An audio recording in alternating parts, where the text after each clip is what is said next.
Kulang sa romansa. Matanda ka na para umungol. Hanggat hindi kanya natitira. Ngano, ang gobyerno hingiyot nimo? Tirik ng mata. Ito mo nang tirahin yan.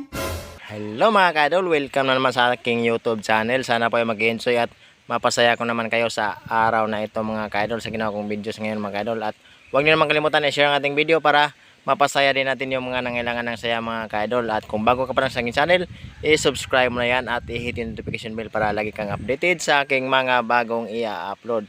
Bago tayo mag-proceed sa ating video mga ka-idol, shoutout lang muna natin si Idol Jim Redimio dyan sa Negros Oriental. Yun, shoutout sa idol at sa lahat ng taga Negros Oriental dyan. Shoutout sa inyong lahat mga ka-idol. So, proceed po tayo sa ating video. Para sa mga babaeng nasasaktan dyan ng paulit-ulit. Hindi ka na bata para umiyak. Matanda ka na para umungol.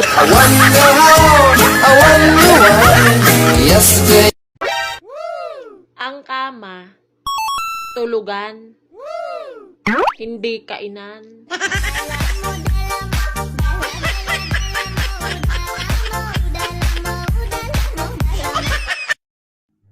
Hello ma, ano pong ulam?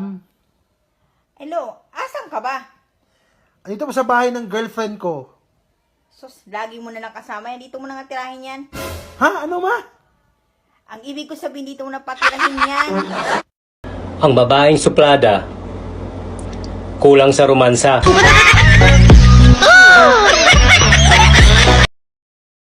Pwedeng magtanong, Ano po yun?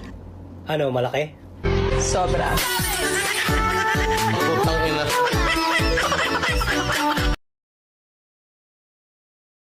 Magmahal ka ng basketballista. Hindi ka kayang ipamigay hanggat hindi kanya natitira.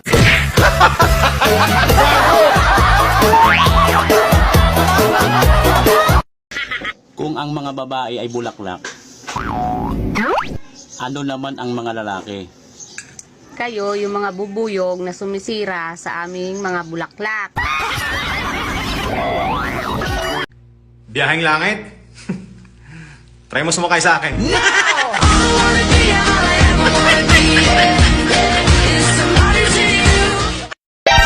Kung may pagkakataon lang talaga ako mandilig, didiligan ko lahat ng mga tigang.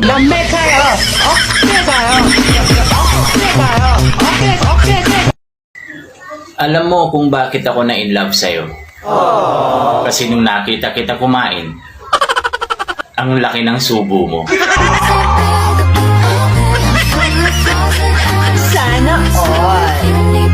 Ano ang pagkakaiba ng talong sa kalabasa? Ang malaki. Ano? Ang talong pahaba. Hmm? Ang kalabasa bilog. Hindi. Walang pagkakaiba yan, parehong gulay. Hindi. Ikaw, anong pagkakaiba ng talong sa kalabasa? Ang pagkakaiba ng kalabasa sa talong? Oo. Ang kalabasa, pampalinaw ng mata. Oo. Ang talong, pampatirik ng mata. Visit yan, bastos mo eh. Namiss mo ba ako? Sobra. Alam mo kung bakit? Kasi gusto mong magpakain. Hoy anak, nahuli ka daw ng teacher mo ng OPS exam. Opo, itay. Nakakahiya ka, ano bang pinagagawa mo? Alam mo yung nag-aaral pa ako? Kahit kailan hindi pa ako nahuli. Alam mo, hindi sa pinag-overthink kita ha. Pero, kaya siguro hindi ka pinaglaban. Kasi mukha kang kalaban.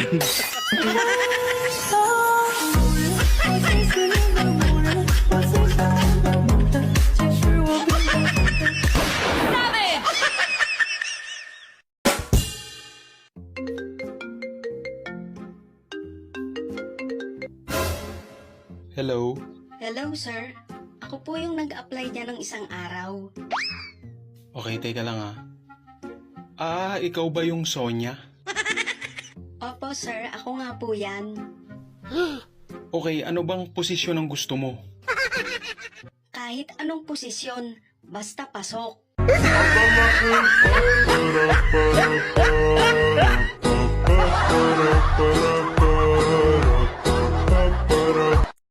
Tol, huwag mong masyadong titigan yung pera. Bakit na naman? Nakakalabo ng mata yan. Kasi meron akong kakilala. Nagkapera lang, hindi na ako kilala. Nabalitaan ko. Nasaktan ka daw. Jowa pa more.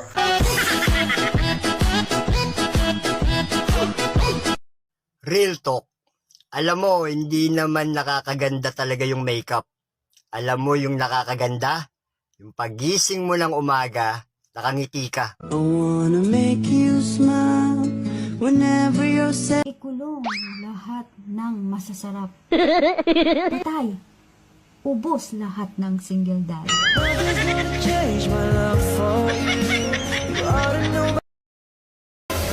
Natawagan kita, bakit hindi mo sinasagot yung telepono? Bakit? Operator ba ako? Magpapasundo dapat ako eh. Bakit? School bus ba ako? Baha kasi. Oh, nilangoy mo yung baha? Bakit? Swimmer ba ako? Pre! Oy pare, ang ganda niyang unggoy mo ha. Taga aso to. Huwag ka sumabat, hindi ka kausap ko yung aso mo. Abay,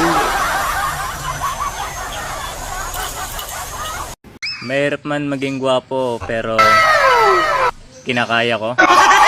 bang bang!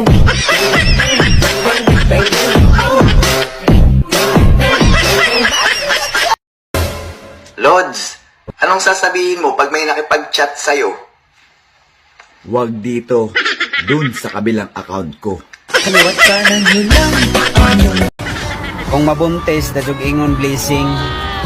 Kung magkalisod-lisod na, dadug ingon. Ang gobyerno, way klaro. Ngano, ang gobyerno hingiyot nimo?